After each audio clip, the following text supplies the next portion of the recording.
Colin Powell was the U.S. Secretary of State on 9/11. That made him President Bush's point man on the world stage. He made the case for war with Iraq at the United Nations. On behalf of the administration, Powell claimed Saddam Hussein was trying to buy raw material from Africa to build nuclear weapons, and he gave an elaborate description of an Iraqi weapons program that, as it turned out, never existed.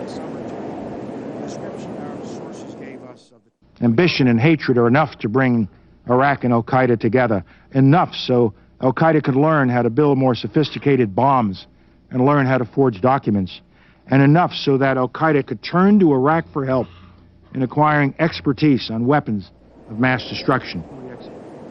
And now the former Secretary of State says the American government got it wrong. I sat down with General Powell to talk about his speech and his regrets at being the face of false intelligence. I asked him if the information he gave to the United Nations Security Council had been verified.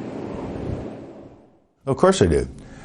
I gave that speech on 4 days' notice based on an intelligence estimate that had been done months before and provided to Congress.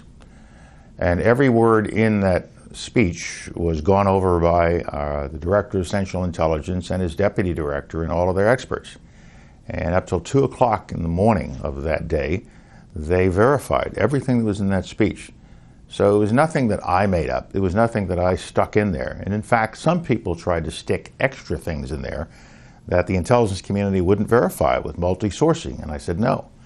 And so when I presented that information, it was information that the President believed in, information that my colleagues in government believed in the national security world, Mr. Cheney, Mr. Rumsfeld, Dr. Rice. It was information that the United Kingdom and other nations believed in. And so I presented the best evidence that we had. It was evidence that persuaded the Congress of the United States months earlier to pass overwhelmingly a resolution of support if the President decided that military action was required. And so that's the basis upon which I presented it. Now, because it was me and because it was the UN, it became, a huge event, which is what we wanted it to be. And chiefly because it was you and your standing in the country. That's why I was sent to do it. Yes. But it turned out, as we discovered later, that a lot of the sourcing that had been attested to by the intelligence community was wrong.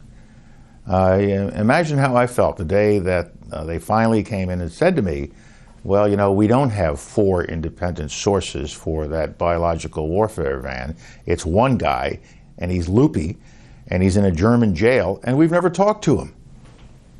Hello? And I'm sitting there. Well, how did you feel? I felt terrible.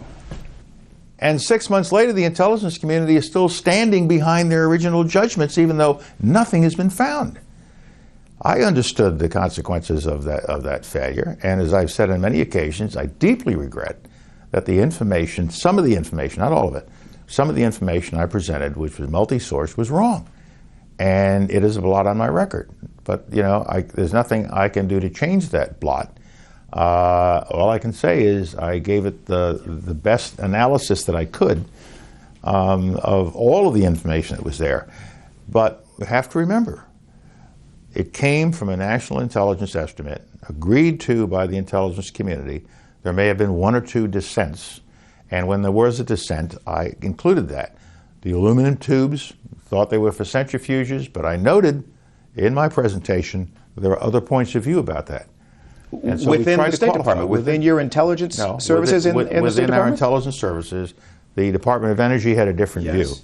My guys were not sure, but it was determined by the Director of Central Intelligence and his deputy and his others that no, we're pretty sure this is what it's for. John McLaughlin, George Tenet. Right, but even then I qualified that because there were differences of opinion about it. But you essentially get the information and you accept it or you don't accept it. The Congress had accepted it. The intelligence committees that called for the National Intelligence Estimate accepted it. And many of the people who subsequently were critical of it were those who voted on the basis of that intelligence estimate. So as we reflect do I regret it? Of course I do. Yeah. You do regret it? Of course.